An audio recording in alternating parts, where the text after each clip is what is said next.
ایک دفعہ ایسا ہوا کہ مجھے کسی کام کی وجہ سے ایک ایسے شہر جانا ہوا جہاں بہت چوریاں ہوتی تھیں۔ وہاں راستے میں نماز کا وقت ہو گیا اور میں ادھر موجود ایک قریبی مسجد میں نماز ادا کرنے کے لیے رکا۔ کیونکہ یہ نماز کا وقت تھا تو میں نے سوچا کیوں نہ پہلے نماز ادا کر لوں اور پھر آگے جاؤں، کہیں نماز کا وقت نہ گزر جائے۔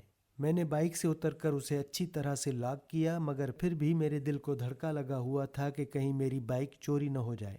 ابھی میں یہ سوچ ہی رہا تھا کہ وہاں سے ایک لڑکے کا گزر ہوا۔ میں نے اسے کہا کہ کیا آپ کچھ دیر کے لیے میری بائک کی حفاظت کے لیے یہاں کھڑے ہو سکتے ہیں تاکہ اتنی دیر میں نماز ادا کر لوں۔ لڑکے نے مجھے یقین دلایا کہ آپ بے فکر ہو کر نماز پڑھیں، میں آپ کی بائک کی حفاظت کے لیے یہاں کھڑا رہوں گا۔ اس نے مطمئن کر دیا اور میں نماز ادا کرنے کے لیے مسجد کے اندر چلا گیا اور باہر وہ لڑکا میری بائک کی حفاظت کرنے لگا۔ اس کے بعد میں نے تسلی سے نماز ادا کی۔ نماز ادا کرنے کے بعد میں نے اپنے پرس سے 500 کا نوٹ نکالا اور سوچا کہ میں یہ پیسے اس لڑکے کو بطور انعام ادا کروں گا۔ میں مسجد سے اٹھ کر باہر آیا اور باہر آ کر میں نے دیکھا تو وہ لڑکا تو وہاں موجود نہیں تھا، پر میری بائک وہیں موجود تھی۔ میں نے بہت ادھر ادھر دیکھا، مجھے وہ لڑکا کہیں بھی دکھائی نہ دیا۔ پھر میں نے جب بغور اپنی بائک کو دیکھا تو مجھے اندازہ ہوا کہ بائک کے شیشے نہیں تھے۔ وہ لڑکا میری بائک کے شیشے اتار کر ساتھ لے گیا تھا۔ اس بات کا مجھے بے حد افسوس ہوا۔ خیر، میں وہاں سے چل پڑا اور اللہ کا شکر بھی ادا کیا کہ کوئی بڑا نقصان نہیں ہوا، اور میں ادھر پاس میکینک کی دکان کی طرف نکل گیا اور سوچا کیوں نہ نئے شیشے ڈلوا لوں۔ وہاں پاس میں ہی ایک میکینک کی دکان تھی۔ میں وہاں اترا اور ان سے جا کر پوچھا کہ کیا آپ کے پاس بائک کے شیشے ملیں گے، جس پر انہوں نے مجھے بائک کے شیشے نکال کر دیے۔ جب میں نے ان شیشوں کو غور سے دیکھا تو مجھے محسوس ہوا کہ یہ تو میری ہی بائک کے شیشے تھے، تو مجھے بہت حیرانی ہوئی اور میں نے اس دکاندار سے پوچھا آپ کو یہ شیشے کہاں سے ملے؟ تو اس نے مجھے بتایا کہ ابھی کچھ دیر پہلے ایک نوجوان میرے پاس ان کو 500 روپے میں بیچ کر گیا ہے۔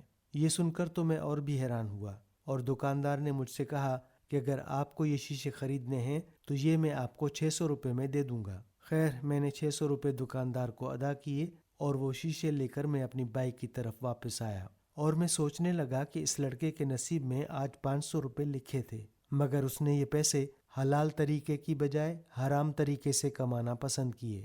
تو دوستو، اس کہانی سے ہمیں یہ سبق ملتا ہے کہ ہمارا رزق ہمارے نصیب میں لکھ دیا گیا ہے، اب یہ ہم پر منحصر ہے کہ ہم اس کو حلال طریقے سے حاصل کرتے ہیں یا اللہ کو ناراض کر کے حرام طریقے سے اسے کماتے ہیں اور اپنی دنیا اور آخرت کو برباد کرتے ہیں۔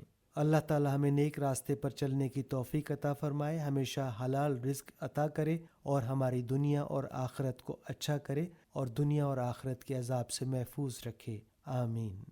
دوستو، یہ تھی ہماری آج کی ویڈیو۔ اگر یہ ویڈیو آپ کو پسند آئی ہے تو اپنے دوستوں کے ساتھ شیئر کریں، اور اگر ابھی تک ہمارے پیج کو آپ نے فالو نہیں کیا تو فالو بھی کر لیں تاکہ اس طرح کی مزید اصلاحی اور دلچسپ ویڈیوز آپ تک پہنچتی رہیں۔ اب ہمیں اجازت دیجیے، اللہ حافظ۔